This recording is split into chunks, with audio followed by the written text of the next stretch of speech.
আসসালামু আলাইকুম সবাইকে। শিশির ভেজা ঘাসের উপরে খালি পায়ে হাঁটা স্বাস্থ্যের জন্য নাকি খুবই উপকারী। আমাদের ঘরের পেছনেই এই খোলা মাঠ, এটা একটা ক্ষেত। বর্ষার সময় পানি জমে থাকে, তবে এখন হচ্ছে একদম শুকনা। আর এখানে ঘাস আছে, এটার উপরে পা দিয়ে হাঁটতে কি যে আরাম লাগছিল। তো সকালবেলায় আশমিরা ঘুম থেকে উঠে গিয়েছিল, ভাবলাম ওকে একটু রোদ খাওয়াই আর আমিও একটু হাঁটাহাঁটি করি। যেমন কথা তেমন কাজ, আশমিরাকে নিয়ে চলে আসলাম এখানে। খুবই ভালো লাগছিল, অনেক আরাম লাগছিল। তো আজকে আমাদের ঘরের পেছনে যে ছোট একটা পুকুর, সেটার থেকে মাছ ধরা হচ্ছে।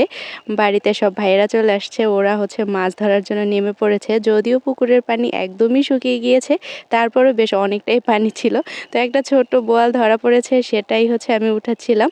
কিন্তু হাত থেকে পড়ে যাওয়াতে ভাবছি হয়তোবা পড়েই যাবে। যাই হোক, অবশেষে তাকে আমি ধরতে সক্ষম হয়েছি।